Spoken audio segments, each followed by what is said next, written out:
We'll get going. Hello, fellow feline enthusiasts. Welcome to this webinar, and we are so excited that you're joining us today.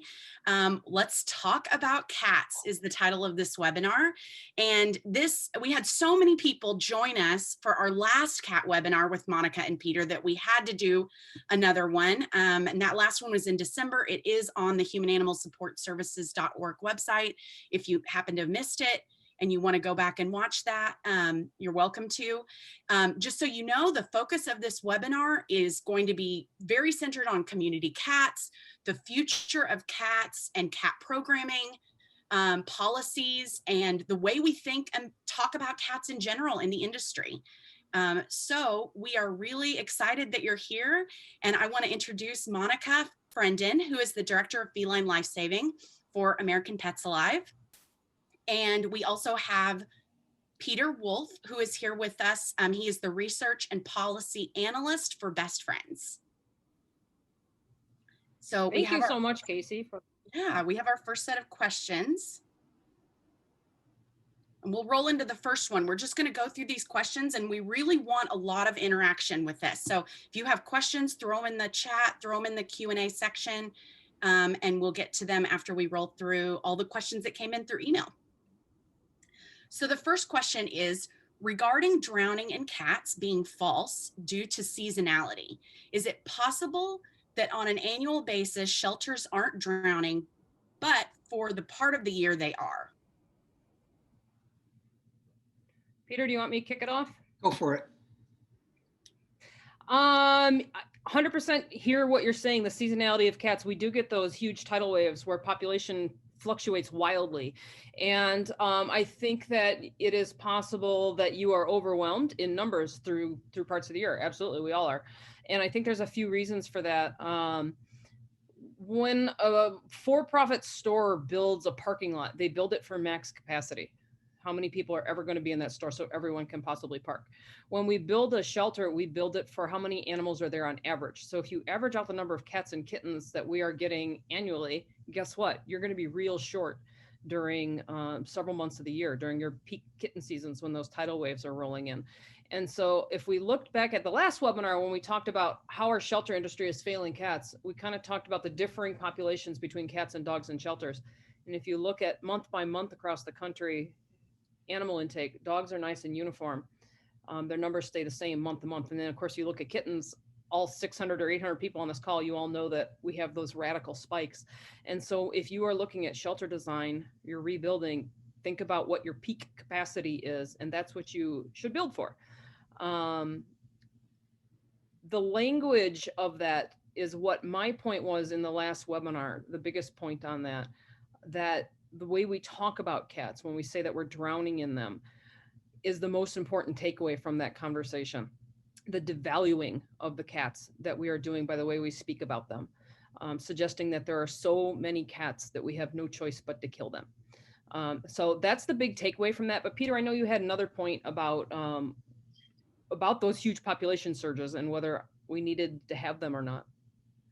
Yeah, I mean, the other, I think, interesting point here is it's like with a lot of this in terms of excuse me, our communications surrounding this issue in general, but certainly these specific items, it ends up being a real balancing act. So if you're a shelter and you are desperate to recruit fosters because it is kitten season and you are, fill whatever metaphor up to your neck in kittens, you're drowning in kittens, whatever, it's raining kittens, that makes perfect sense, right? You want to recruit the public to say, we need your help. The reason I say it's a balancing act is it can, to Monica's point, if you're not careful, it sounds like we're devaluing the animals in our care at shelters. So that's, I think, where the challenge comes in. But I mean, we're certainly, I'm in Phoenix. Our kitten season, it's more uniform than in some of the northern climates. You see kittens just about year round, but you still see in the summer, absolutely. And again, to Monica's point, shelters are not built in terms of actual square footage, but certainly the care available to care for neonates, forget it. Like that's not built in at all.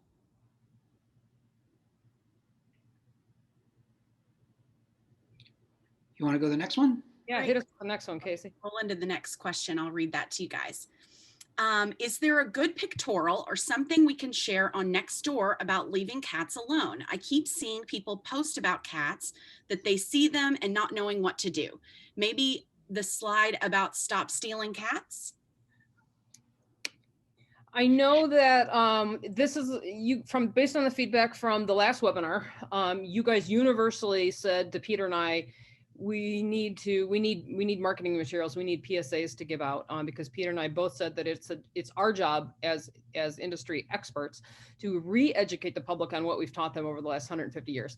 And so based on that feedback, Peter and I have been at work thinking about what kind of PSAs we can get created for y'all. And I'm super happy to say that Casey, our beloved host tonight, and the marketing team at Haas and AMPA, American Pets Alive, are hard at work. We're developing some graphics, and not only online graphics, but flyers and brochures. And we're coming up with a whole toolkit, if you will, as part of a package on how we can start re-educating our communities and our own staff and our volunteers and our fosters about that leave the cat where it is message. So we are hard at work on that, and they are going to be, like everything American Pets Alive does, free, available to help shelters across the country. So that is coming. Peter, did you have anything you want to add? I know we've been working on this. Right. Well, in fact, I was going to mention too, like Monica, you and I have a call set up this week, or next week rather, in part to discuss these sorts of things that have been brought to our attention. Where are the gaps? What are the resources needed? I think in general, there's a lot of information that's been developed in the last couple of years about leave the kittens where they are. And some shelters have done some very innovative campaigns around that. This the big picture issue, no, I don't think, and it's frankly, it's astonishing to think that doesn't exist. But I know I've more than once I've been on Nextdoor, and I find myself kind of marching down that same path of, thanks for being concerned about this cat. Are you sure it's not the neighbor's cat? Are you sure this cat isn't being cared for? Or like all those things. And again, you think, why can't we just point to something, and instead of it's a new conversation every time we have it? Peter brings up, this is the part of the webinar where Peter and I start going off the rails, because we can do this about cats all night. But yeah, we talked last week and we both said these webinars, Peter and I learned so much from you guys the last webinar. We need to hear what you need in order to do your jobs effectively and to advocate for cats and to work with your community to save these cats. Peter and I learned so much from you guys last night on what you, or the other week, whenever it was, about what you need. And so we really, really want to hear from you, because Peter and I both walked away and said this was more educational for us than it could possibly have been for you. And both of our jobs are to help you and your communities work together to save more cats. So when you say a dozen of you emailed and said, we need PSAs and we need flyers, Peter and I went, really? We can do that. So by all means, we want to hear from you. So tell us. But go on to the next question, Casey, because otherwise we're just going to chat all night. And No, that's great. I love it. And I know everybody's enjoying it. We're already getting some questions pop into the chat too. So I'm going to jump over to one of these questions in our list, and then maybe we can look at a couple of in the chat too. The next one is, I've been noticing a trend towards shelters and rescues not spaying pregnant cats, allowing to deliver because there's a lack of kittens available for adoption, quote unquote. This is a great one, and I'll talk about it from a shelter perspective, and then Peter, if you would talk about it from a numbers perspective and policy and all of your numbers. Boy, from a shelter's perspective, this is a really hot topic, and it brings up a lot of emotions, and people can get pretty passionate about it. And people are so passionate about it that a year ago I started writing a position statement on this, and I never finished it because it's so difficult to navigate. Here's the position that I personally have on it. In Austin, Texas, we don't need to spay late-term pregnant cats. We don't, because no kittens are dying in our community. We are the safest community in the United States to be a cat. That's not everywhere. I wish it was, but it's not. Now, as an operations person who goes and assists other shelters, I work with some of the most challenged shelters in the country. And what I tell them when I walk into their spay neuter clinic is you spay everything. So you really need to balance where your community is in life saving. I think whether you're going to do that late term spay on a cat or not. The other thing I will tell you, and if just so it's out there on the record, I have no problem with spaying a pregnant cat if it's needed to save lives in your community. But the other thing that I will mention is that even in Austin, we do have a policy on the spaying of truly feral pregnant cats, because we want to consider the humanity of keeping mama cat, the queen, locked up for 6 to 8 weeks in confinement so that we can raise her kittens, or she can raise her kittens and wean them. So our policy in Austin is 5 weeks, more or less, on a feral cat. We will spay. Before that, we're definitely going to spay. Early term, late term, we'll try and let her have them. But ethically, it's a decision that I think we need to make depending on where we are in our progress on cats throughout the country. And I completely understand that most of the country does not have the hard-won luxury that we do in Austin to be able to make that call where we can say it's okay, let those kittens be born, because we can guarantee them life and placement without displacing another cat from somewhere. And the only thing I would add there actually is I've heard of some communities in New England where they have these kitten-free zones where similar sorts of situations have arisen because, of course, there's demand for kittens. They just don't have the supply. So they are looking at those sorts of things. And I think to zoom out for just 30 seconds, it's something that we in animal welfare have to have more discussions about because, and I mean, this gets into puppies too. If the community wants kittens and puppies, someone will find a way to supply them. So we have to have that conversation about, how is that going to happen? How are shelters involved? All of that. Those conversations are beginning, but yeah, it does get very sticky very quickly. And honestly, if you're in that kind of community where you don't have a supply of kittens, thank your lucky stars for that's your problem. And you can always hit me up in Phoenix and let me know what kind you like, because we've got every kind. Goodness. Thank you for that answer. Okay, we're going to jump over to one of the questions in the chat. This one's from Amanda Cavender.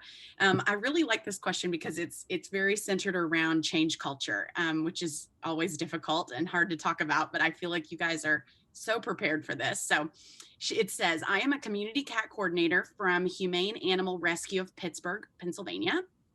We are struggling with how to implement the idea of returning friendlies. What are your thoughts on this? And if you are for, how should we go about making this staff and public accepting of this? So we are for the returning of friendly cats. We'll put that right. No ambiguity about that at all. Return those friendlies all day long.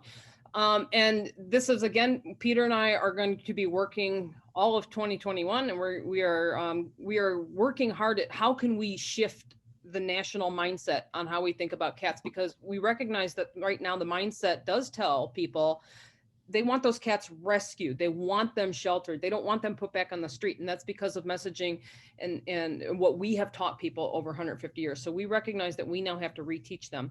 And Peter and I and other wonderful people who are part of Haas and AMPA, we are hard at work coming up with a national strategy. And our goal is that all of us and all the big national orgs come out in unity and develop position statements and PSAs on this, so that you as individual shelters and rescues and volunteers and trappers have support from all of the big nationals coming out unified saying you should be returning friendlies, and SNR, TNR should be your default when a cat is intake, not second or third, or it's a last resort we return the cat. We want to come out and say it is your number one. That's what you should do, is TNR, SNR, unless there is extenuating circumstance. And what you can do in the meantime is cite the reasons why Peter and I advocate for returning cats, whether they're friendly or not. You've got that Julie Levy study that we talked about last time that's been out for 13, 14 years now that says the cat is 13 times more likely to be reunited with her family if we put her back where we found her.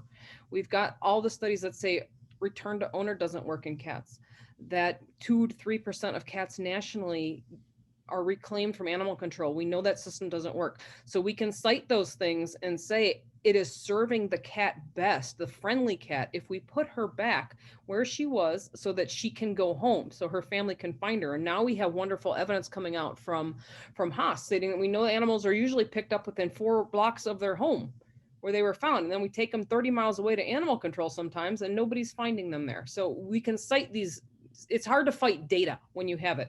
And so you can cite those studies and data and say, this is actually for the best interest of the cat, that we would put her back so she can find her family and her family can find her. She probably knows where she is anyway.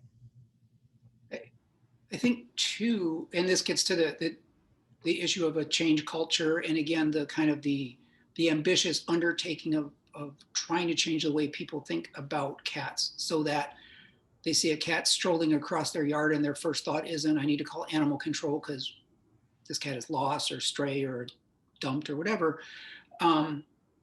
Again, I think in a lot of ways, it is a balancing act. If the default is return the cat, return the cat, return the cat, you've bought yourself, as a shelter, you bought yourself a lot of bandwidth to deal with the ones that are really something's strange here.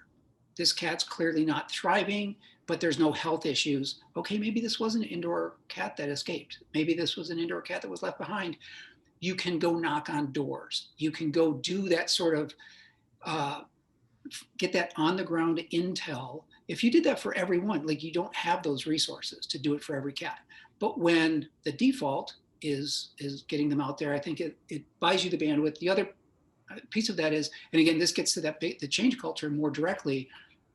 We need to let, everybody, gosh, the public, the shelter staff, the volunteers, our peers, everybody, again, that's like turning up an aircraft carrier, right? But to get them to think differently about these guys, so that they understand the reason they're friendly is they're cared for. They're cared for, they're valued in the community. And the idea that if there's a cat wandering around, something's the matter because this cat belongs inside somewhere. That's how we change that. And again, that's a much longer term, more ambitious, all hands on deck call to action. But one that we are working on. And Monica told you it's only going to take 2021. She already kind of put us on a deadline. That's right. I love that. Y'all are so ambitious. Okay, going to the next question. I'd like to know your experiences and opinions in regards to which vaccines to give to feral cats participating in TNR programs. So this is highly dependent on budget. Like the more, the more money you have, the better we can do for our animals, right? Rabies is usually mandated by law, and Peter can talk a little bit more about that as policy expert. I would argue, well, rabies may be mandated by law, but I will argue that FVRCP is more beneficial to the cat. If at all, what I will tell you, if you can at all swing it and beg, borrow, and steal if you have to get the money, but please FVRCP those cats if you at all can. It's such an important vaccine for them. It prevents catastrophic damage to the cat, but also to your intake, because if you're not, and I've seen this across multiple shelters I've worked with, if you're not FVRCPing your community cats, you're going to get Panleuk outbreaks and calicivirus outbreaks in your shelter because the herd in your community is not well. And we know that even one FVRCP vaccine, again, thank you, Dr. Julie Levy, for these studies. We know that even one FVRCP vaccine will prevent and does have lasting immunity. So please, please, please literally beg, borrow, and steal if you can get that FVRCP on board. But FVRCP and rabies are the only vaccines that I would ever advocate for a community cat. And the rabies, as Monica said, that's typically dictated by state law. And if you look at the rabies maps in the US, it is not geographically random. Again, I'm in Arizona. Rabies in cats, almost unheard of in Arizona, California, basically west of the Mississippi, actually, except for some places in Texas. And that's kind of what determines laws. Like here in Arizona, it is not required. Pet cat, unowned cat, doesn't matter, not required. Obviously, you would like to be able to do that from a public health standpoint. If you're in, say, the mid-Atlantic states, where half of the rabies cases are reported annually in cats, there's no, it is required by law. It's not, certainly not optional. We've actually seen in some communities written into the ordinance, they'll include language that recommends caregivers make a good faith effort for revaccination. But that's kind of the extent we would want to go there. You can imagine if you tried to require that legally, revaccination, that becomes a huge problem for TNR programs. And not just the expense, I mean, just the retrapping and bringing them in every few years for more vaccinations, huge barrier to getting more cats sterilized, frankly. So our next question, this is a topic I know you hit on in the last webinar, and we put that link in the chat if anybody wants to go back and grab that. It is in the chat there. But this is regarding releasing cats in cold weather. Specifically, it says, we do a lot of SNR in Michigan. However, in the winter, it gets really tricky with the weather. What protocols do you follow when releasing cats in cold weather? Awesome. So I'm actually in Michigan right now. I'm coming to you from Detroit and Michigan Humane Society, Michigan Humane. Cats in cold weather. So I am living in Texas now, but I grew up in Chicago and I started a TNR program in Chicago. So I can talk to you all day about cats in cold weather. And it's kind of just real practical advice. These cats have been living outside. You're not taking an indoor cat and throwing her outside. So they're used to living outside. They've got their winter coat built up. 9 times out of 10, when we come across these cats, we're improving their lives in other ways beyond sterilization. We're ensuring that they have food or caregiver vaccines on board, and providing shelter half the time. Then you can look at practical information like when we spay or neuter, their caloric needs go down. We know that, so winter becomes easier on them. But practical information, unless it is really unusually cold for your area, that your procedures should continue as usual. Your spay neuter procedures should continue as usual. I try and get females out within 12, 24 hours, unless they were pregnant or there was a pyometra or something, and then I'll do 24 hours, a little bit longer, let her recover. But they should, unless there's some sort of catastrophic cold snap, continue on. These are animals that are used to living in those conditions. It's not something new. And keep on keeping on. Yeah, I mean, the only thing I would add there, really extreme circumstances would be the only reason to delay returning those cats. And I've actually heard, not for weather reasons, but for other reasons, I've heard of some groups keeping cats in traps. I mean, they were fed and cared for, but keeping them in traps post-surgery for 3, 4, 5 days.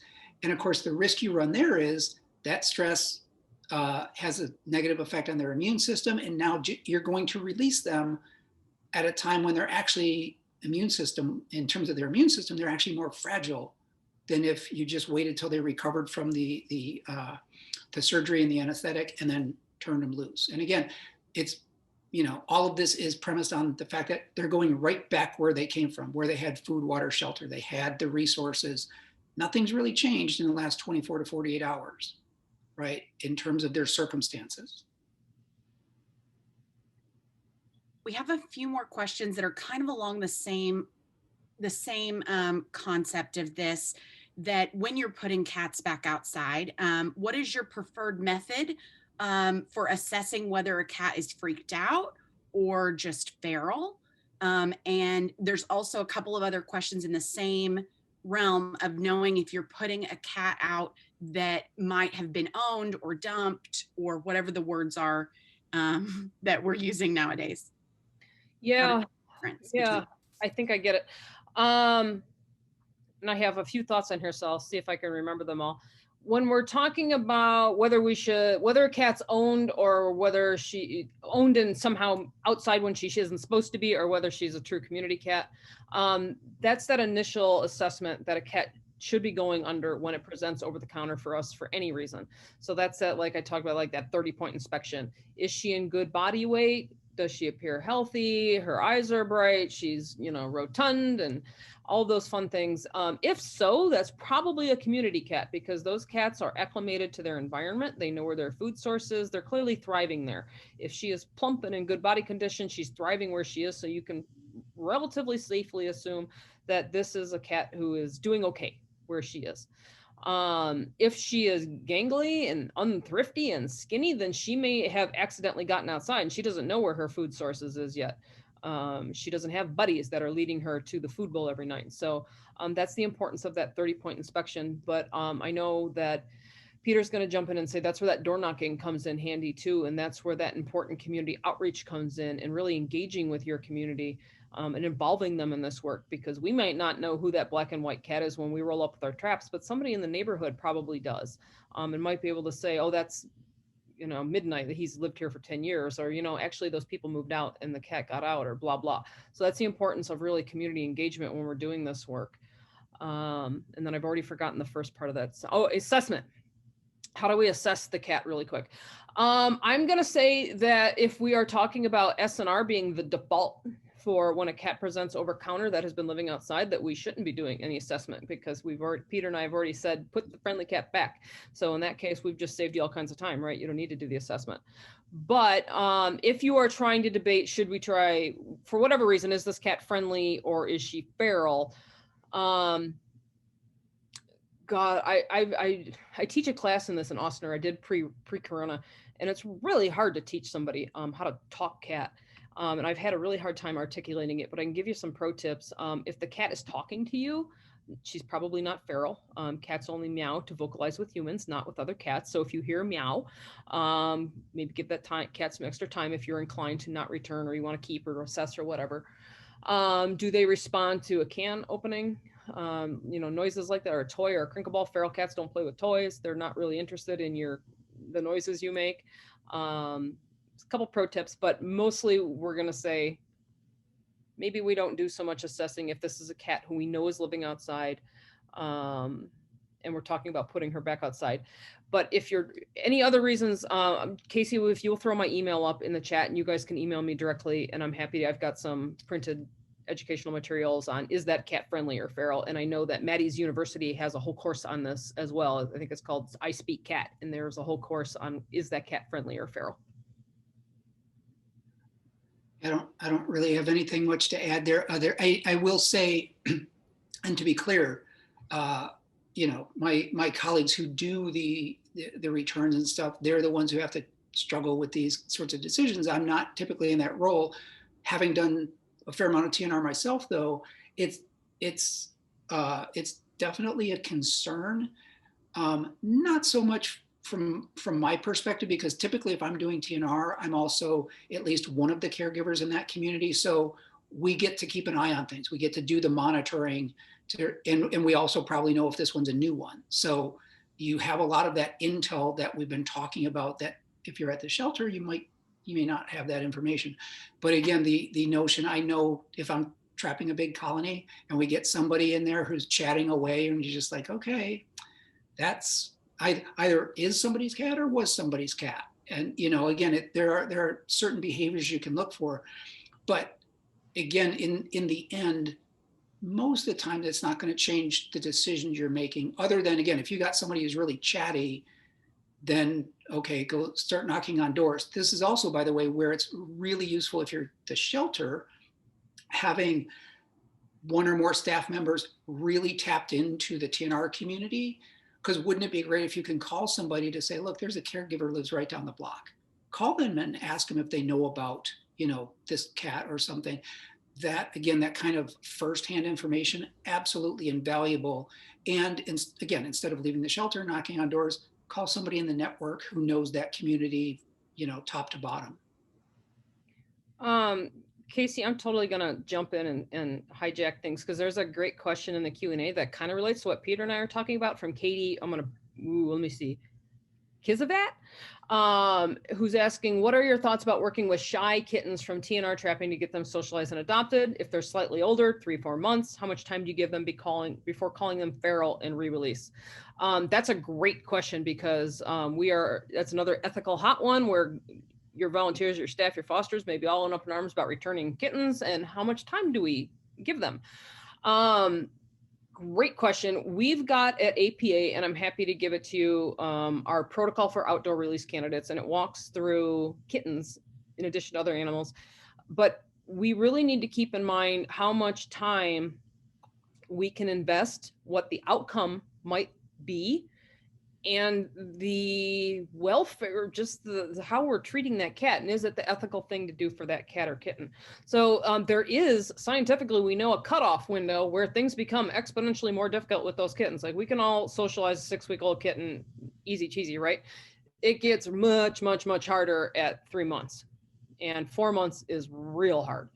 And so you do have to weigh those things.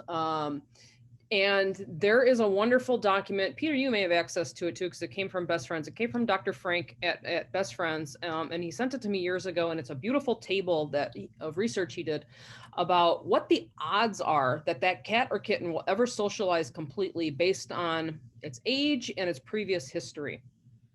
And it's really helped my staff sometimes be able to say, look, this cat is this type of cat that's been feral its whole life. It's been abused and has had nothing but negative experience. Despite our best interest, it's got a 5% chance of socializing, and its best result looks like a tolerance of human proximity. Like, that's literally what the research, and it's like, okay, that, and my staff went, well, that's terrible. We don't want to do that, right? We can agree that that's not good.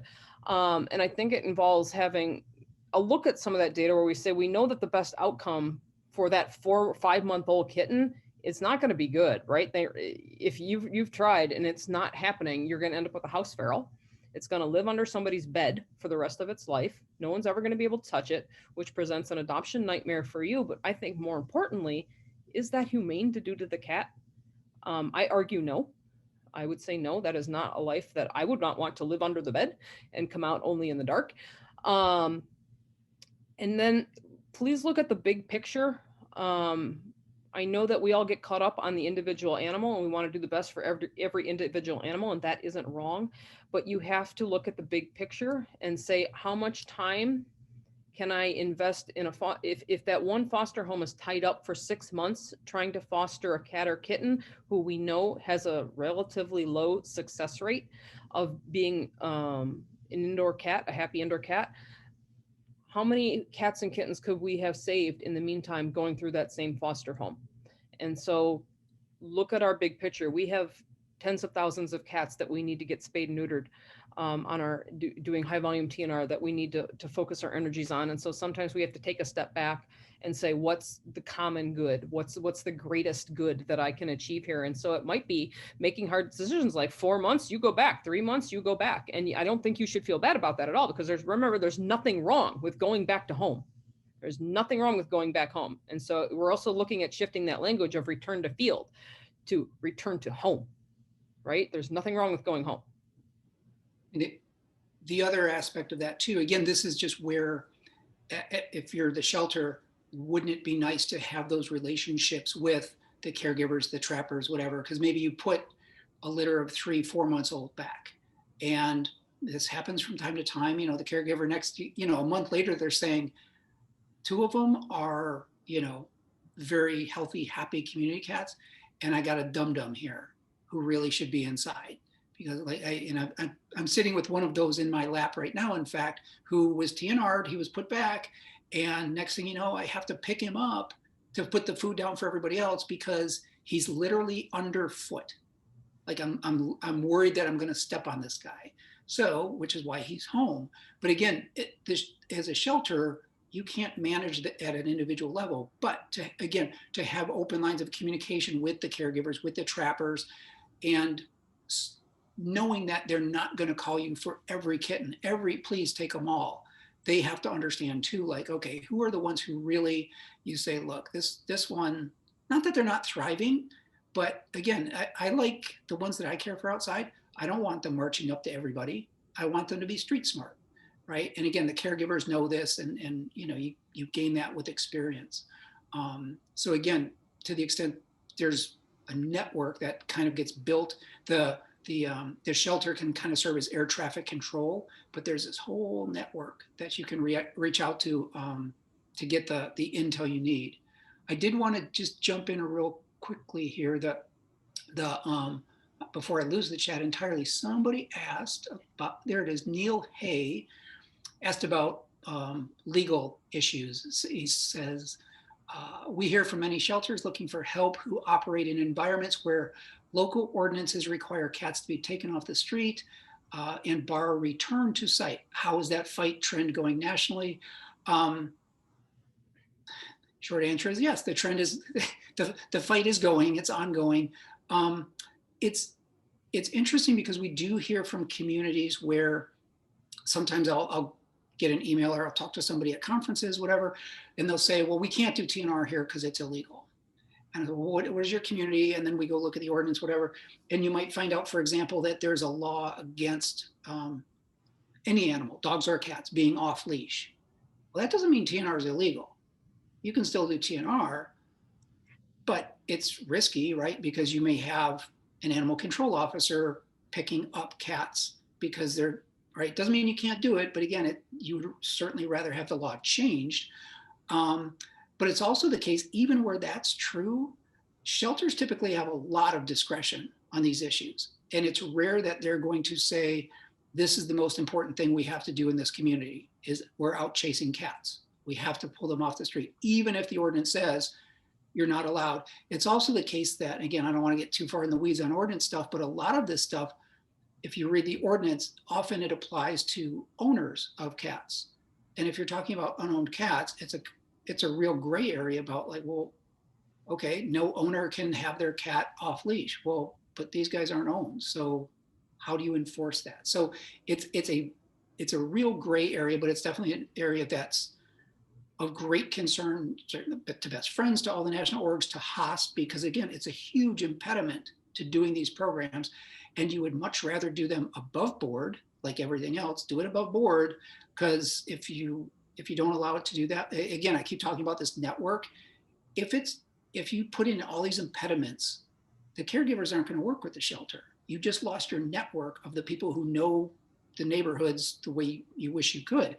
I would just say, and this is open offer, but certainly to Neil, if someone wants to pop my email in there, peterw@bestfriends.org, anyone, feel free to email me with more specifics about that, because we're definitely aware of the challenges, but there's usually, you can usually do a workaround. We've actually seen shelters where the shelter wants to make change.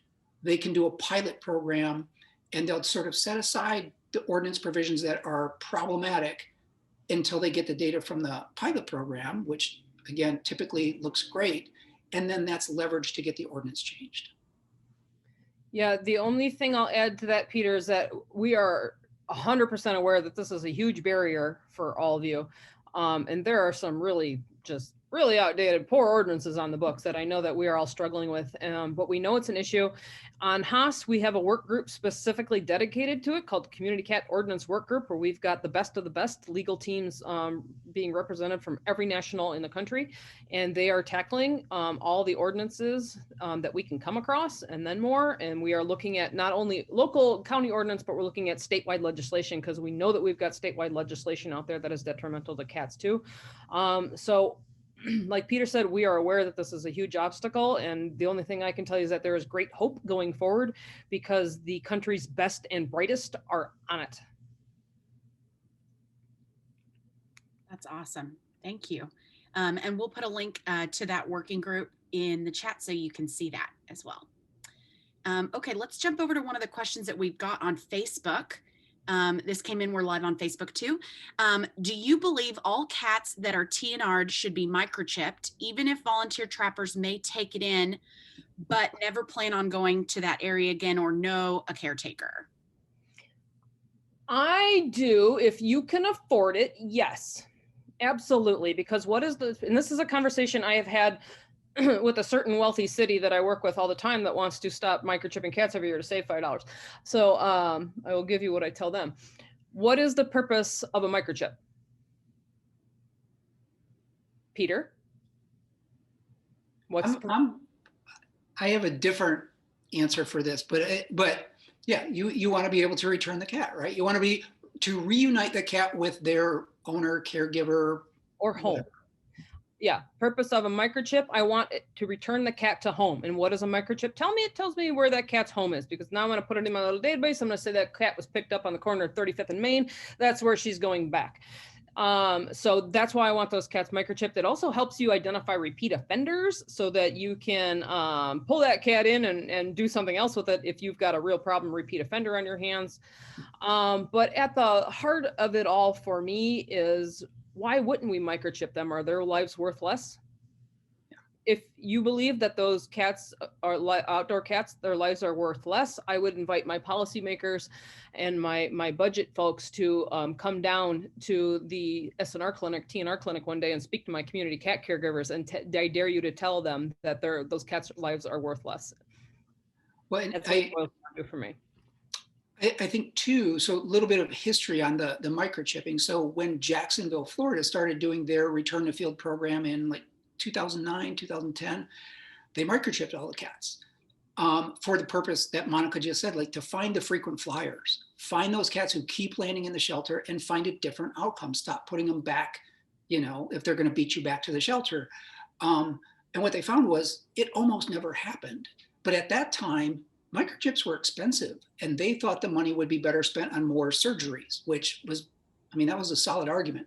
When they're $5 or less, that we're in a whole different era now. And of course, again, the data geek in me also thinks if you're in a place where you're doing rabies vaccines, that's the only way you can link back to when that cat was vaccinated, right? Especially, we've all, if you're a caregiver and you say, I've got a colony that's got, 3, 4 black cats, 3, 4 brown tabbies, and something bad happens and the cat lands in the shelter, or there's been a bite incident or whatever happens, you want to have something traceable. And that's the microchip that can say, we know it, we scanned it, this is the chip, here's the record, right? So again, the data geek in me says, again, now that they've gotten cheap, absolutely.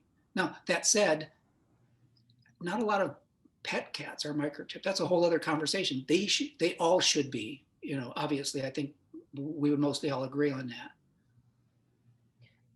The data is super important on that, like Peter said, because it also is going to help you track and rebut your detractors who say like, oh, these cats are all dying and they're getting hit by cars.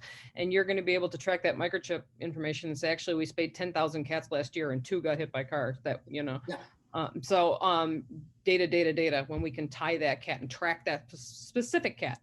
Or you may get a cat that's like, hey, the microchip, it beeped when he represented again. Turns out we spayed him neutered him 10 years ago. Isn't that a great story that now you can prove? So it's infinitely valuable to be able to track those cats via microchip. So if you can afford it, do it. I see Sarah Otto from Milwaukee chimed in and said that's their get out of jail card. Should they land back in the shelter? Now, I think ideal world, ear-tip cats don't go on trips to the shelter anymore. We can only sterilize them once. There's no need to bring them in again. But these things happen. And so, yes, in some shelters, that's the get out of jail card.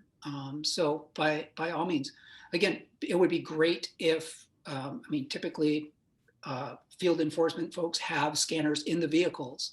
And maybe that cat never even needs to make a trip. They scan them and they say, okay, we know exactly.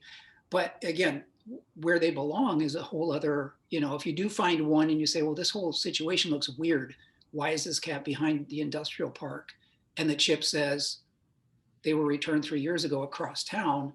Again, now you can do some intel there. And typically there's going to be a name on the chip. It could be depends how that works, right? Sometimes it's a caregiver, sometimes it's a TNR group, sometimes it's a shelter. But you have more information that you can use to investigate the situation. Here's one that came in the Q&A. This is from Jeannie Wilson. We partner with our city shelter and are working very hard towards no kill. Cats and kittens are a huge challenge because the population crisis here with cats is huge. We are seeking funding to amp up spay and neuter release programs, but our shelter is also considering releasing the cats unaltered due to costs. What are your thoughts? I have to say, I haven't heard that one before. I only heard that during the time of COVID, when COVID first started and we couldn't get them spay neutered. And when COVID first started, my recommendation and ours was, if the alternative is death, then put them back. We'll get them later. And I guess my opinion wouldn't change that if the alternative is death, put them back and we'll get them later. But that's certainly not what we want to be doing. I mean, yeah, I, as Monica's saying, like COVID obviously was the huge exception to, like all bets were off and everyone had to pivot very quickly. But I would say, I mean, geez, if you can't sterilize and vaccinate them, I mean, don't pick them up, leave them where they are. Again, because you're not offering them any benefit, right? And it sounds like under those circumstances, you could very well be filling up the shelter, which increases the stress, which reduces the immune, right? So even the turnkey adoptable owner surrenders are maybe getting sick because these other cats were brought to the shelter to crowd the place, right? Like if you can't offer them anything and it's actually maybe detrimental to the cats you can't say no to, leave them where they are. But again, I think Monica and I, we both have furrowed brows right now because we never want that to be the advice. It's sort of like, God, that you're so far at the bottom of the decision tree to say you can't offer them anything. Don't pick them up. And that's a real mouthful, Peter. And that's a huge part of what we're working on Haas right now too, is coming up with that. We call it intake displacement, is having those pathways of outcome before you ever pick up an animal, and knowing what pathway he or she is going to go down, and ensuring that we have the resources and ensuring that we have a track and a trajectory for that animal to go down. And I agree with Peter completely that if you're not benefiting that cat, or it's not a matter of public safety or something, I would argue we don't have any business accepting that animal if we don't know what we're going to do with it, and we can't provide the most basic of service to the animal or to the community.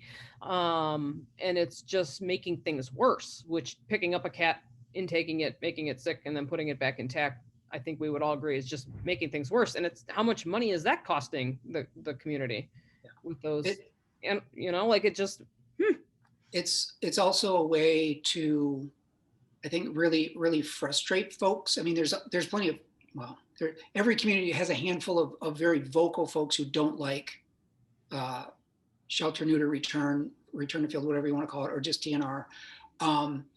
This doesn't help those conversations, right? When you're saying, well, yeah, you just put them back. I mean, if someone who doesn't want a cat put back after the cat's sterilized and vaccinated certainly does not want the cat put back. And to the point Monica made about the economics, and again, whoever sent in that question, please email me and I'll share the cost information. If a shelter is abiding by the typical stray hold, which is often like 72 hours or something like that, there's some data out there that shows that it's more economical to sterilize, vaccinate them, and put them back. So it sounds like if that's what they're hanging their hat on is the economics of it, it makes me a little nervous that maybe they're not abiding by the stray hold or something. But again, I'm happy to help with the economic data that's out there, the various studies that support that. Good answers, guys. That was great. Okay, we have another question here that was sent in the Q&A.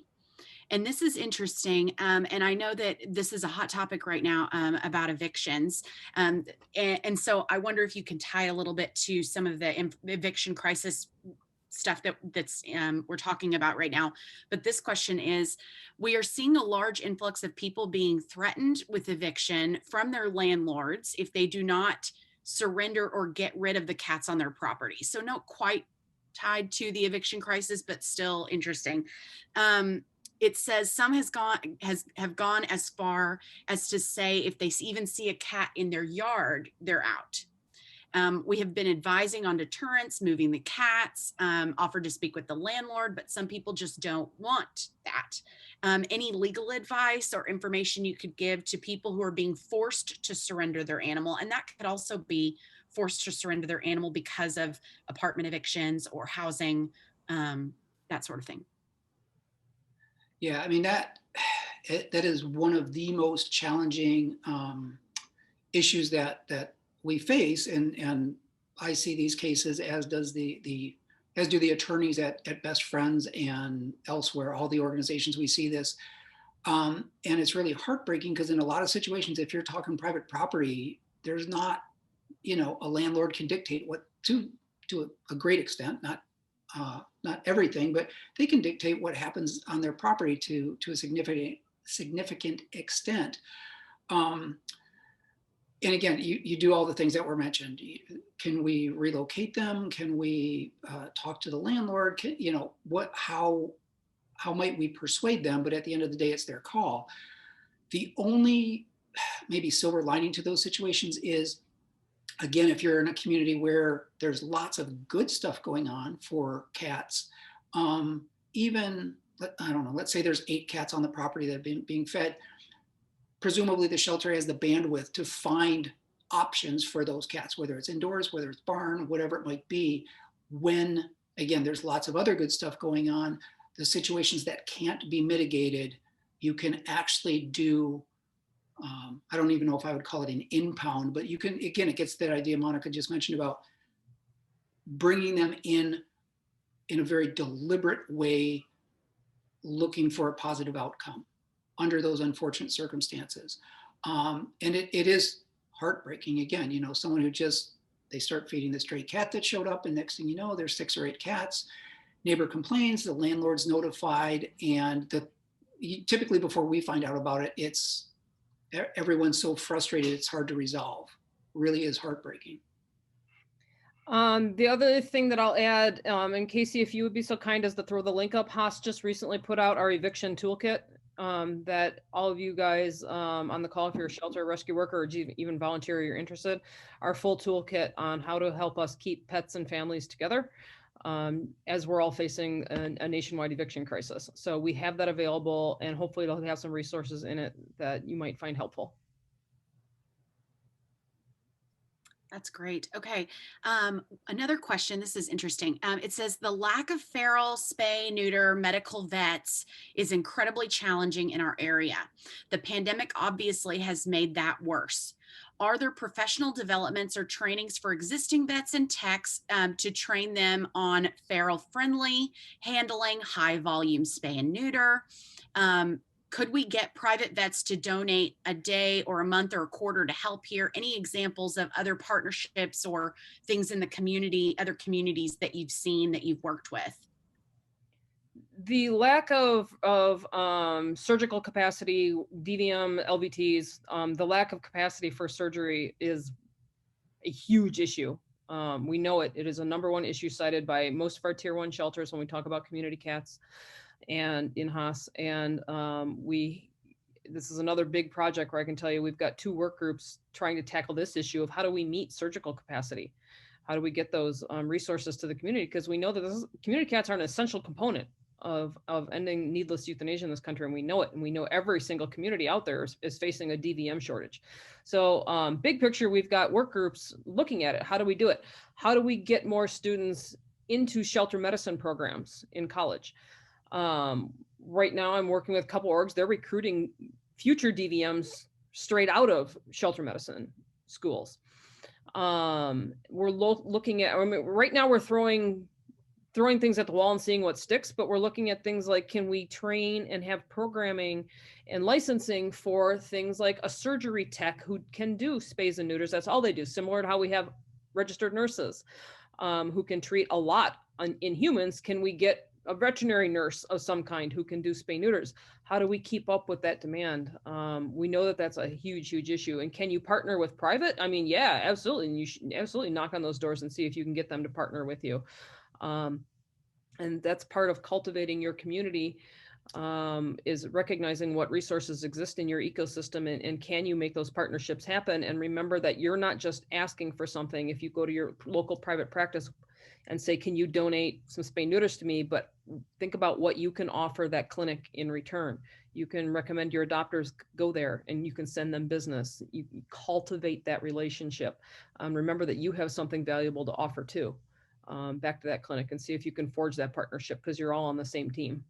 Yeah. And again, it's important to view it at a community level. And I think it's unfortunate in some cases the private practice veterinarians feel threatened by low cost services that are provided. But I've seen numerous examples of where there are some beautiful partnerships there. And just as Monica's saying, it's like, okay, why would I partner with a shelter?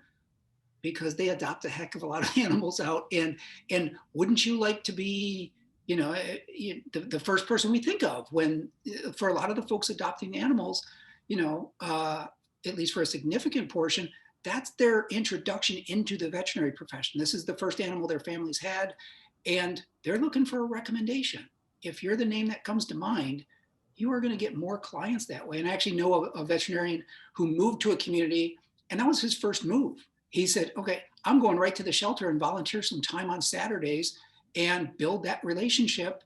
And before you knew it, again, he had just moved there. He didn't have any clients. He did very shortly because every adopter was coming to him. And again, these need not be, there's this idea of like, there's only so much business or whatever. No, clearly we know that's not the case. So yeah, building those relationships, absolutely important until we can start cloning the shelter vet students. And we're only about 4 minutes away from the end. So I think we have a chance for one more question. Is there any questions you've seen particularly that you want to answer? I've got one ready if you don't. Throw it at us. Okay. This is related to foster programs. Are there shelters that have foster programs in place to increase the number of foster homes that are available to them? If so, what has worked? Or is everyone just waiting and hoping that people will call for information about fostering? You definitely cannot sit back and hope and pray that people show up on your doorstep. You need to be out there proactively asking for help. And so that is a big, it's not a simple question because you need to engage your community. You need to be transparent with your community and you need to ask for help. Do not sit back and wait for the phone to ring looking for them. You need to have, there's a lot of good, I've got on my personal Maddie's University courses that are free for you guys to take, how to cat and kitten foster. I've got those webinars up and available. So hit us up and we'll give them to you. But you need to be proactively looking for those foster homes, asking for them, engaging those fosters and retaining those fosters. And that includes honest, just transparency, asking for help and needing the help, and then making it very, very easy for those people to help you. Do not make them jump through hoops and come sit through your class and sign their life away. When someone wants to help you, do not stand in their way. Let them come help you. So proactively go look for those fosters. We do have the resources to help you, give you specific answers on what that looks like. Treat those fosters very well and retain them, but make it easy. Someone wants to write you a check for $1 million. You don't stand in their way and say, well, before you give me that check for $1 million, I want you to sit through my webinar and listen to how awesome my shelter is and sign all these documents and go through a 30-point. No, you just take the check and say, thank you. Right. So when someone wants to help you, make it really easy for them. It's the best tip I can give you. I've seen, I mean, I think it was really driven by the pandemic, but I mean, it forced us into some creative thinking, right? And I think it was Petco Foundation did this. They had yard signs and it was something like, ask me about my foster dog or something like, and I just thought it was absolutely brilliant to like, let's make this a cool thing. Let's make this a thing in the same way that, you know, a rescue dog or a rescue cat has become a thing. But, you know, no one's leaving their house except maybe a walk in the neighborhood and they're seeing these signs. It's like, hey, wait a minute, they're fostering for the local, like, what's that about? I would like to know more. Again, I thought it was brilliant because as Monica said, as a shelter, you cannot wait. And I mean, it is the way you expand your shelter, right? Maybe you're not going to get a new building or you have a new building and it's lovely, but you still have only so much bandwidth. And certainly when it comes to a lot of the medical, the neonates, whatever, you don't want them in the shelter anyhow. They really should be in fosters. And by the way, take it from someone who's terrible foster, which is why I have as many cats as I do. That's how they're going to get socialized. That's how they're going to get, like the ones that you're pulling off the streets that are maybe a little bit iffy. That's how they get socialized, is in the foster homes, not in the shelter. So absolutely anything you can do, you know, give them the Jedi mind trick, get them begging to come foster for you. And then you'll be the one doing the webinar when you do that.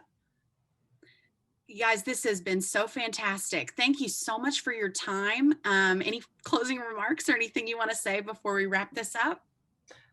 Thank you so much to the hundreds of people online, all your amazing questions. Honestly, Peter and I mean it. We learn from you, and you are driving the topics of our next webinars and the topics of our giant initiatives from Peter, I, and other national leaders on cats. We want to hear from you. So by all means, do not hesitate to reach out to me. and Peter, and let us know what your roadblocks are, what you want to see next, what you want us working on, because again, my job is to help your community save more cats. So I want to hear from you guys. Please, please, please email me. And along those same lines, I just want to confirm from Casey that the Q&A plus the chat, all that's going to be captured, right? Like Absolutely. That? Okay. Yeah. Because Monica's exactly right. All of a sudden I feel like I have like dozens and dozens of bosses because they're giving me homework for the next, year, 5 years, whatever it is. But it's absolutely true. And I mean, this was when we were doing in-person conferences. It was the greatest value of the conferences. It was the, finding out what's going on in these different communities. What help do you need to move the needle? So I find these, again, enormously helpful. And I certainly appreciate the opportunity to do it again. This is great. Thank you all so much. Thank you for joining us. Tune in to our webinars page on humananimalsupportservices.org, where this webinar will be recorded, and you can go back and watch it there.